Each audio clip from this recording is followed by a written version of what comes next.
Hello, everybody. Thank you for joining us today. You are part of the 200 people worldwide who have registered to view this webcast powered by your development and System Plus, dedicated to the component for imaging for automotive. To quickly introduce us, your group of companies provide marketing, technology, and strategy consulting, media and corporate finance services, reverse engineering, and reverse costing services, as well as IP and patent analysis, with a strong focus on emerging applications using silicon and/or micro manufacturing. Your development, along with its partner System Plus, Nomade, and Pizeo, has extended to include more than 80 collaborators worldwide covering MEMS and image sensors, compound semiconductor, RF electronics, silicon, solid-state lighting, display, software, optoelectronics, microfluidic, and medicals, advanced packaging, manufacturing for electronics and batteries and energy management. My name is Faisal Kamasi. I am Global Sales Support and Coordinator for your development. Before we get started with the webcast, I would like to give some information regarding the logistics. You have the possibility during all the webcasts to submit questions. In order to do so, you simply have to use the box at the bottom of the screen labeled Ask a Question. We will answer as many questions today as time permits, and for the remaining questions, we will make a follow-up via emails within a week. Concerning the materials and content, please note that the presentation is available and downloadable in the resources section. You will also receive an email after the webcast within 24 hours with a link to the record session. We are pleased to welcome today Pierre Cambou, Imaging Technology and Market Principal, Analyst at Your Development, Audrey Larache, Cost Analysis, Display and Sensors for System Plus. The content presented to you today are extracted from the following reports: Imaging for Automotive 2019, Market and Technology Report, and also for the ZFS Cam 4, forward automotive, mono and 3 camera for advanced drive assistance structure, as a structure, process, and cost report. Let's start with a presentation by Pierre Cambou, Imaging Technology and Market Principal Analyst at Your Development. Pierre, the floor is yours, please. Yes, thank you, Faisal. So, hello to everybody. So I will present right now a presentation about automotive on its way to automotive imaging on its way to sensing, so meaning ADAS mainly. So first, let's discuss the global picture and the main motivation for ADAS in automotive. This is primarily due to the increasing safety of the features of ADAS, providing added benefit to consumers. So 10 to 15% reduction in crash. And also the fact that for rear end crashes are diminished by a factor of 40 to 50%. So this is kind of the figures we get from the academics since something like 10 years now. And the consequence is that by 2022, so we should get on the order of 100% of cars in the US, and at least that's the pledge. And also in Europe, there is a mandatory regulation to provide at least AAB by 2022. So here on this chart below, you have the major brands in the US.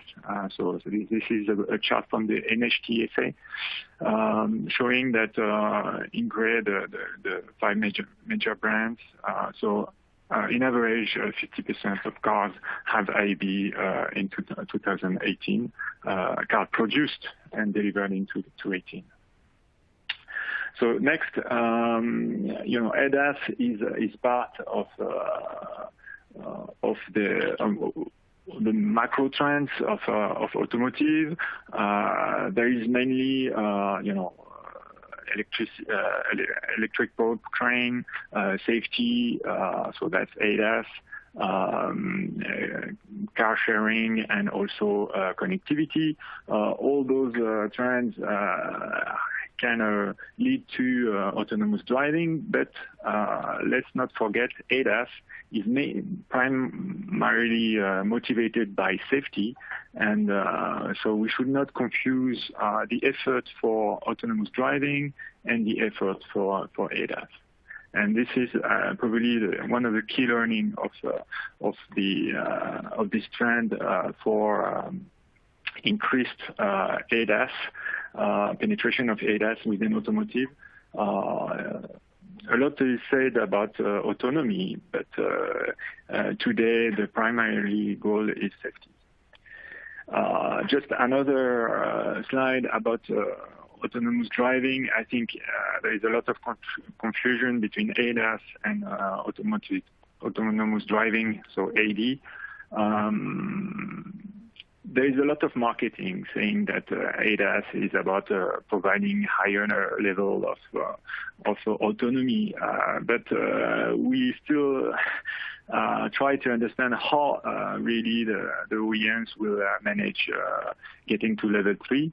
Level 2, 1, 2, we understand we have those cars on the road right now, but level 3 to 5 is still far off, and I will explain in my presentation why we are still far off.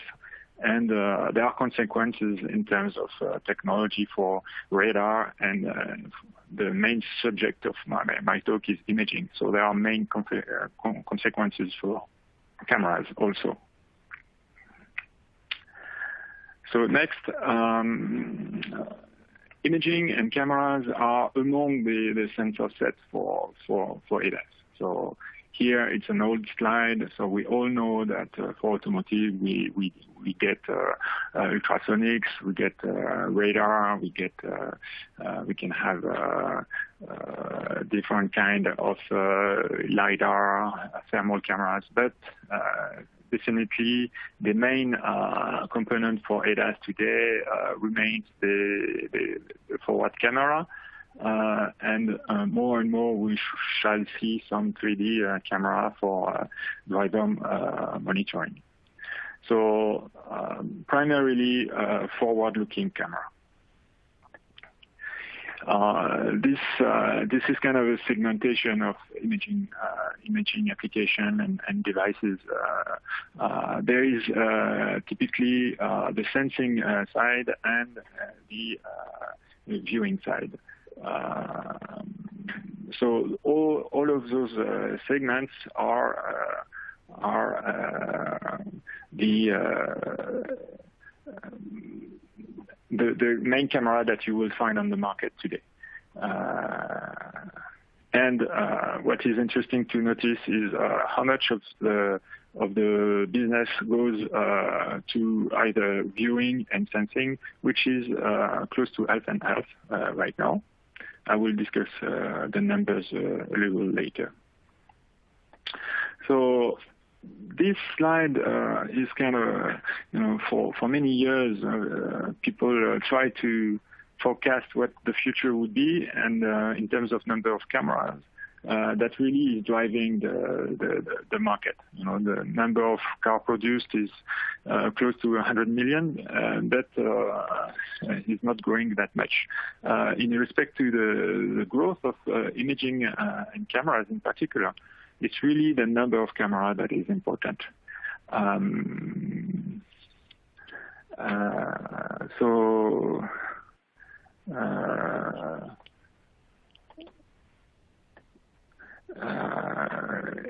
yeah, maybe the slide were not changing, so I will try to push it to the audience. Yes, so you should see on slide number 10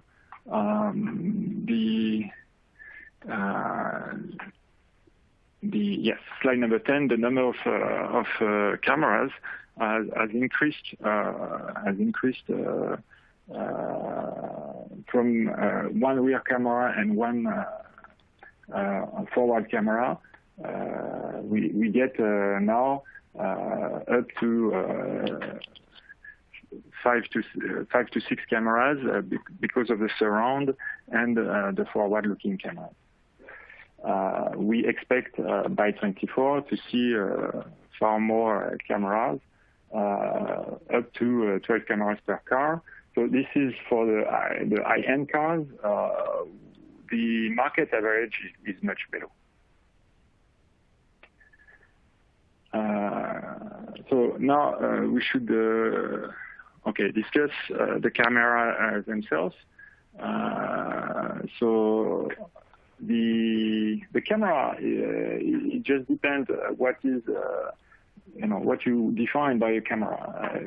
I defined it as being the camera module, so the lens and the image sensor. Eventually, the ISP, if the ISP is on the same board as the image sensor. You may have a vision processor behind that, which will add to the global cost of the solution. So on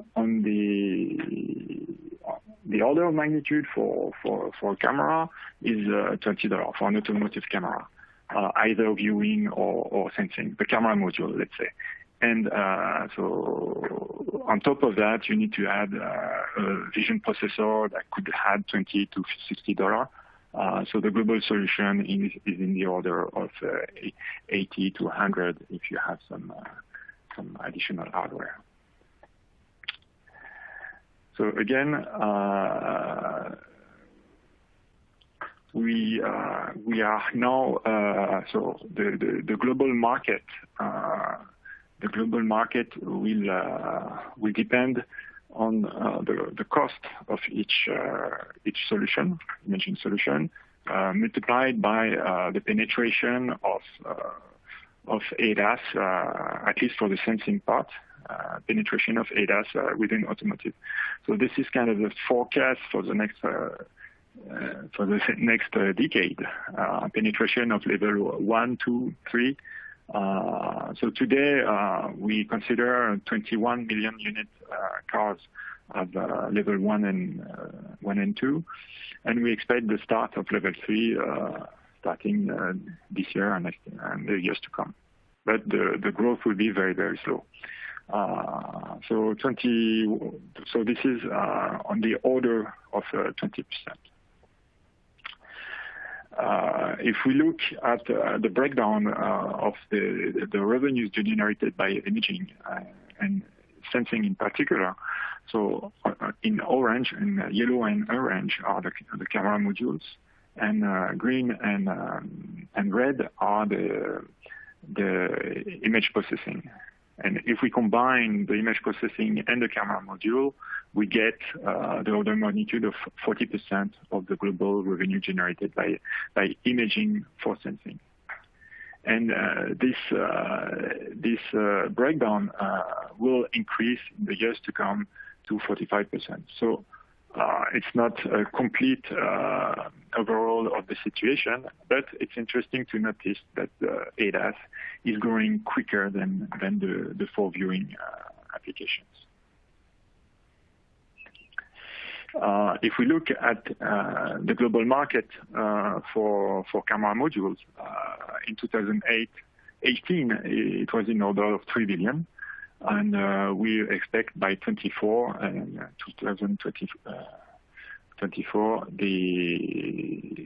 this market will reach 5.7 billion. So it will almost double, bringing a growth rate of 12.1% or 11%. Sorry.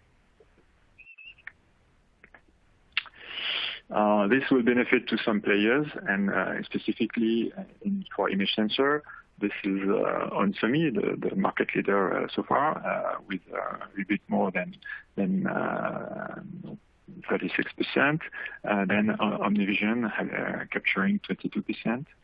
So there is a hidden player, Toshiba, that still provide in the range of 10 to 15%, alongside Sony, 10% in Japan. And there are smaller players like Panasonic, ST, Samsung, and Sony, and Samsung. So the market at the sensor level is close to $1 billion, so 934 million in 2018. So on the next slide, I was presenting that the key driver is the number of cameras per car, and we can make a kind of a parallel to what's happening in mobile. Mobiles used to have 1 or 2 cameras, and now they have more and more, in the range of 2 to 3 cameras per phone on the rear side of the phone. And very similarly, cars are getting more and more cameras per car. And it's really this trend that is driving the market.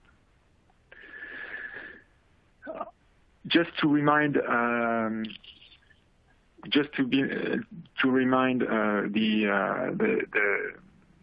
those are old slides.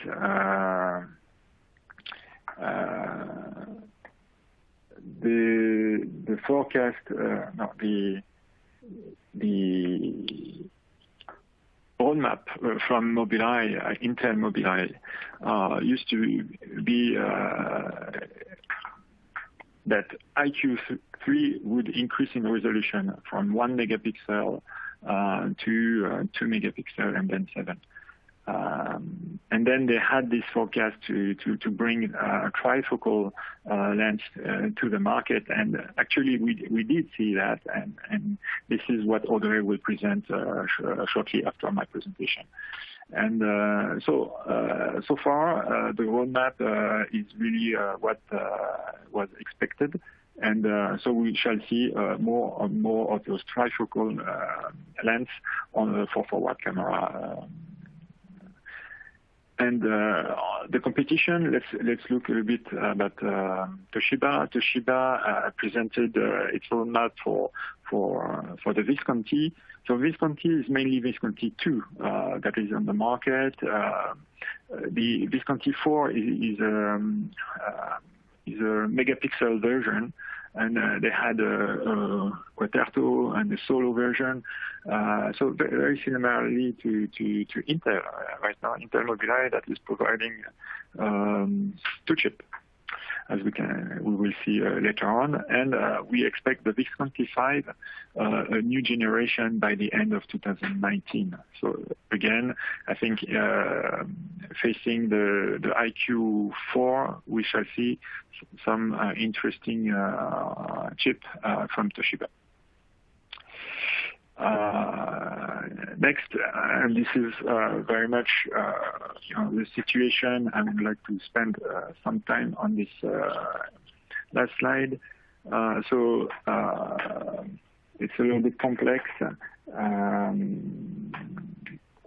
The top part on the left are the cameras and the applications, so HD video for viewing cameras, either one camera for rear backup camera or 4 cameras for surround. Those are channeled to ISPs that would bring video to a display. If we look for a little bit slightly more complex application like ADAS mono camera, they typically use a 1.3 megapixel RCCC, clear sensor, and they will provide a bandwidth of 3 gigabits per second. So, and they will be processed by, let's say, an IQ3, and this is 0.25 tera operation per second. So this was the first generation. Now we we see that the second generation with the TriCam is again 1.3 megapixel. There's a shift toward red, clear, blue type of sensors, and definitely it does generate with the same speed. It generates 3 times more data, and it is processed by 10 times the processing power. So this is the IQ4. This second generation ADAS, some would say would be the third or fourth. But from the market's perspective, the second generation is really what we will see on the market for the next 5 years. I don't see any major and dramatic change in sensor size nor resolution because of computing. Definitely, to get to the next level, that would be the 25 tops of the IQ5, and as long as the Moore law is not working properly, let's say bringing lower costs, which is not totally the case right now, we are hitting kind of a computing threshold where we don't get the benefit of the Moore law. So in the end, only brute force works. And the brute force, typically Tesla, 144 tops of the FSD. It's probably a multiple of several $1,000 for the solution. Robotic vehicles like the Waymo, they are using several TPUs. So here on the bottom, I show the solution. So probably very high-end image sensor with much bigger size.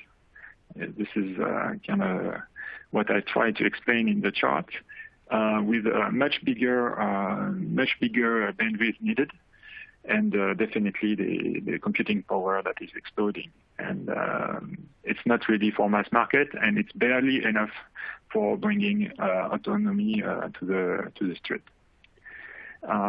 So yeah, that's the situation and the requirement for image sensors for sensing in the years to come.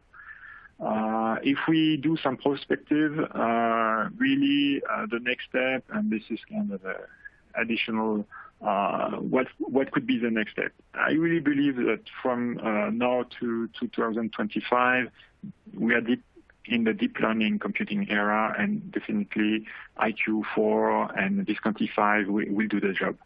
After that, probably a new paradigm will be needed, such as neuromorphic chips. We see a lot of activity in this domain, and we'll probably see some neuromorphic approaches either for robotic or for automotive showing up by that time. But this is really, kind of the prospective work, and we are really we'll keep you updated on those advances. So this really finishes my talk. Here is a summary slide, so I will not go through it, and I will give the microphone to Audrey. Thank you, Pierre. Thank you. This is a very interesting overview, very interesting presentation. Just remind you, once again, do not hesitate to ask questions using the Q&A button for the Q&A session at the end of the webcast. We will continue with the technology analysis by Audrey Larache, cost analysis, display, and sensors for System Plus Consulting. Audrey, please. Thank you. So good day, everybody. I'm Audrey Larache. I'm a display and sensor cost analyst at System Plus Consulting, and today I'm going to present you ZF-S-Cam cameras technology review. So an overview of ZF-S-Cam series. So here is the summary. So in the first part, we compare the S-Cam 3 and the S-Cam 4. And in the second part, we compared the SCAM4, the both version of the SCAM4, so the mono camera and the three camera. So first, the SCAM3 and SCAM4 mono. So both modules are done by a ZF company. Here we have a PRW logo because in 2015 ZF just bought PRW. The SCAM3, we found the module in car from Fiat Group, and for the SCAM4 mono, we found it in a BMW car. So we have there is 3 years between the both generation, and as we can see on the photo, the overall dimensions are a little decrease between the both generation. So we open both modules. So in the SCAM3, we can see that we have 2 parts. So the main board is a PCB substrate, and the CMOS image sensor is integrated on a flex rigid substrate. Against the SCAM4 mono, where we have only one part, and is done with a semi-rigid substrate. So as we can see, the CMOS image sensor is directly connected with the main board, and it is a better integration.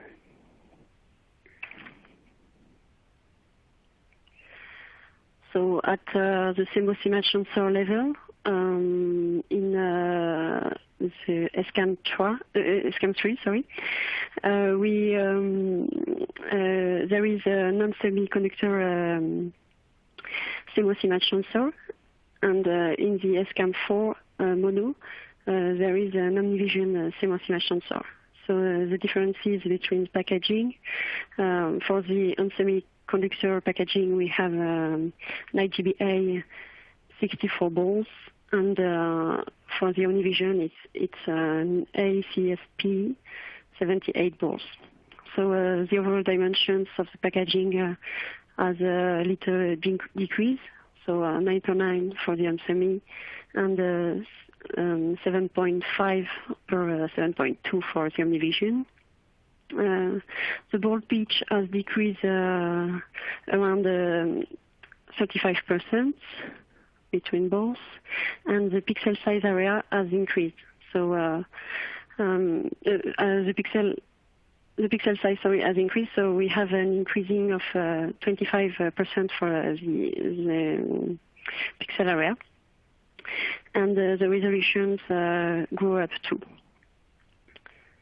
So to conclude this slide, package dimension has decreased, and the pixel size and resolution has increased. Okay, so at the optical module level, the photo reveals that we have a really similar structure. So there is in both generation 6 lenses with 1 filter, and both modules are done by Sony Optical Technology, and we estimate that for the SCAM3, TRW done the assembly by himself, but for the SCAM4, we estimate that it is subcontracted by Jabil company.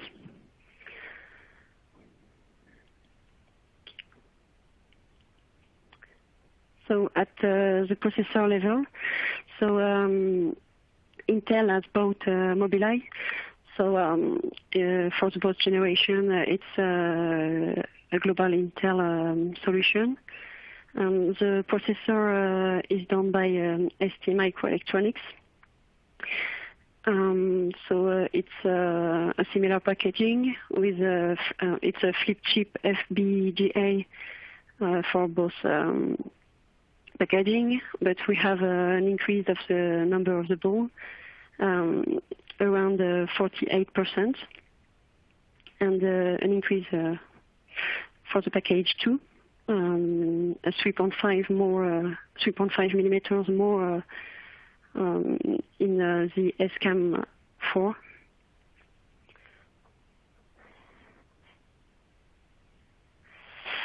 So at the die level, there is a little increase of the die area, but the most interesting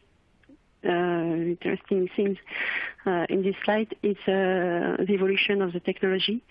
So in the SCAM 3, there is a 49 nanometers CMOS technology. Against in the SCAM 4 mono, there is 28 nanometers FD-SOI. So the IQ4 mid is 6 times more efficient than the IQ3 in flop per watt. So better performance with similar size for the die.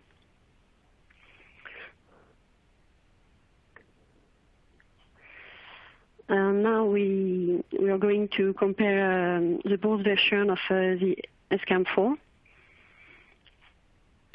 So both modules are done by ZF company, and both version released at the end of the last year. And we found this both module in BMW car. 3 camera modules are the bigger dimensions than the mono camera, but there is 3 functions in the 3 camera. So we have a main camera, a wide angle camera for the short distance, narrow angle camera for the long distance.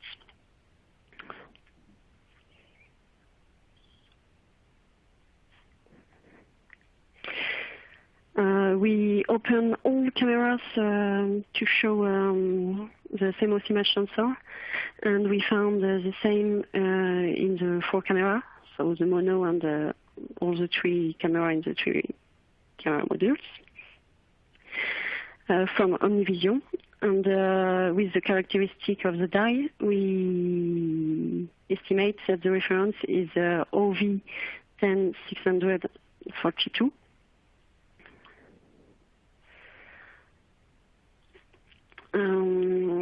So at the processor comparison, at the processor level, sorry. For the SCAM 4 mono and 3 camera, we have the same packaging, and it's an Intel solution too for both, an ST microelectronics component. The reference for the SCAM 4 mono is a Mobileye IQ4 mid, and for the SCAM 4 3 is a Mobileye IQ4i.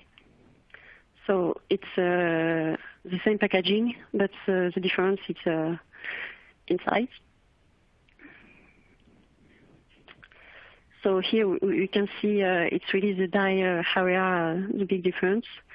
So we have an increasing of the die area around 70%, sorry, with the same technology, 28 nanometers FD-SOI. The increasing of size packaging between the Mobileye IQ3 and Mobileye IQ4 is due to the 3 camera, because for the 3 camera, the processor must treat the data from the 3 camera against the mono cameras, and they keep the same packaging between both.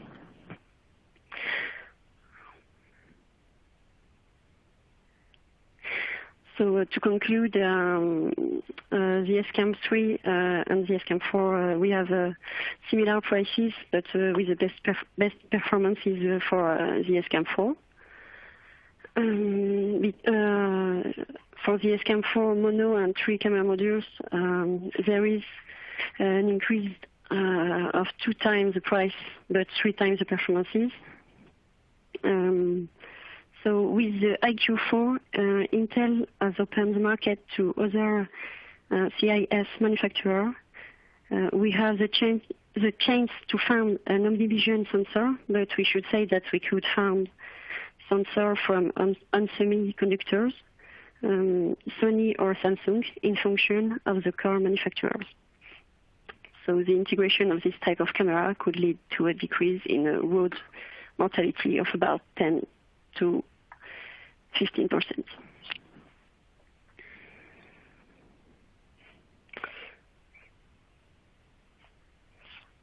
Thank you. Thank you very much, Audrey, for this analysis. So we are quickly going to wrap up with a Q&A session. We will answer as many questions today as time permits and follow up via email on the remaining questions. So we will send them. So we've got a first question would be for you, Pierre. So Pierre, why Pixel increased SCAM4 against SCAM3?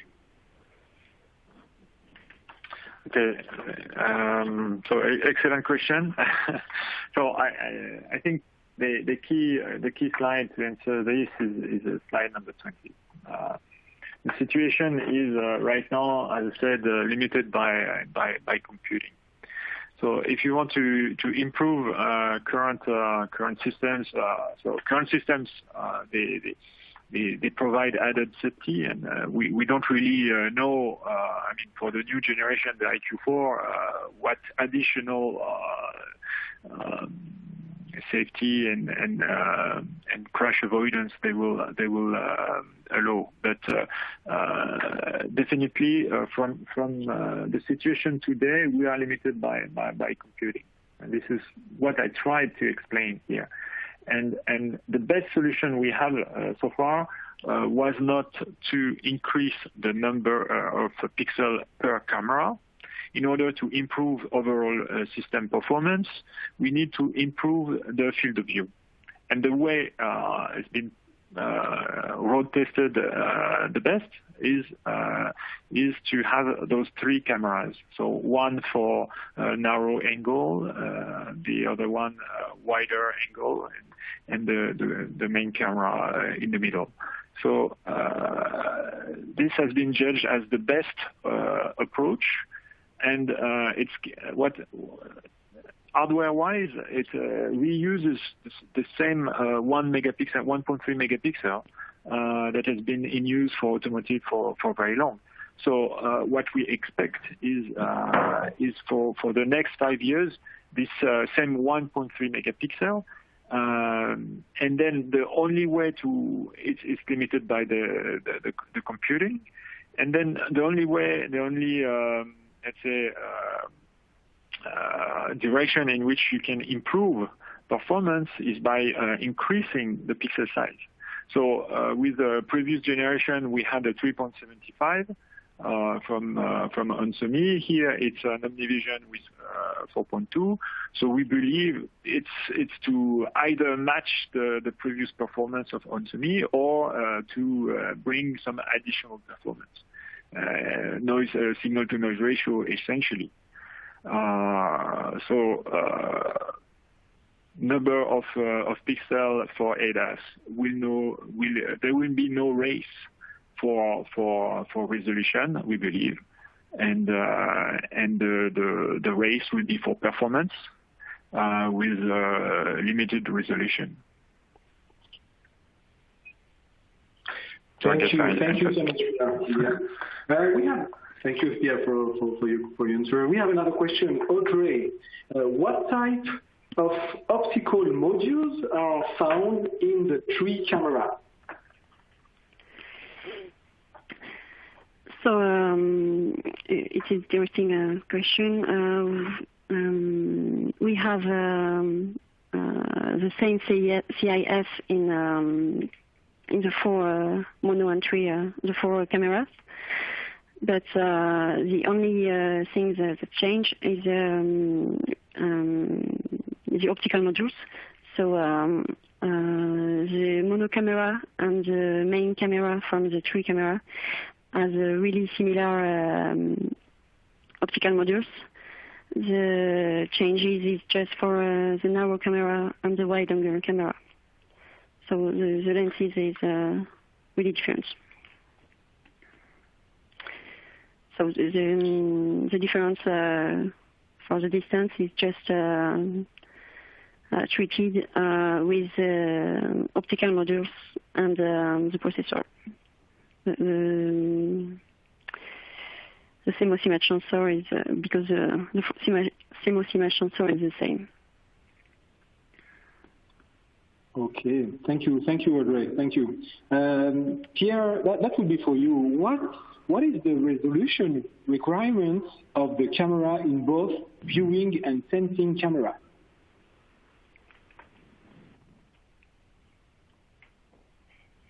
It relates to the first question. So pixel will eventually grow if we want to improve the performance. And what we've seen so far is that viewing application where mainly VGA is now moving toward megapixel, and we've seen some cars have 2 megapixels. So there is, I think, slightly greater race for resolution in the viewing world, which I did not cover much in this presentation. But let's say viewing is still today, I believe, is more than 50% VGA and moving toward megapixel. The ADAS sensing is clearly has a greater resolution today. Almost most sensors are 1.3. Now there has been this roadmap from Mobileye I mentioned, where they were asking for 7 megapixel to be used on mono camera. But so far, we haven't seen this on the market. We've seen Sony and Samsung releasing the sensors. So the sensors are on the market, but so far no cars with such approach. So probably there is probably some kind of issue there. Either it's expensive, either it's not performing as well as other approach. So yeah, let's wait and see so far in respect to the high resolution mono camera. We don't see that coming on the market so far, but I cannot say. It's really depending on the OEMs to decide if they want to put more, I believe, more cost to their single mono camera approach. Okay, thank you, Pierre. One last question for Audrey. In which other car can we find the SCAM4 camera?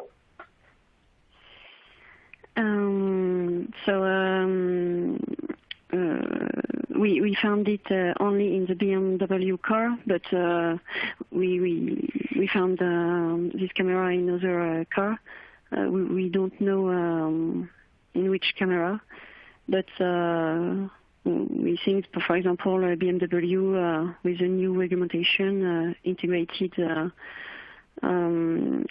a standard car, maybe on this mono camera, and in a high-end car, the 3 camera modules.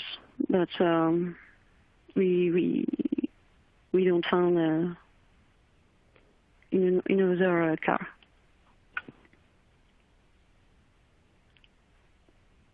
Okay, thank you. Thank you very much, Audrey. So we run out of time, so the webcast is ending. So within the next 24 hours, you will receive an email that will include the recorded session. Please feel free to share the presentation with who will be benefits from the information that has been presented, and find all our information and analysis on our website, i-micronews.com. So thank you for joining us today. Do not hesitate to contact us if you have additional questions. You can find your appropriate contact on the last slide of the presentation. Have a good day. Bye-bye.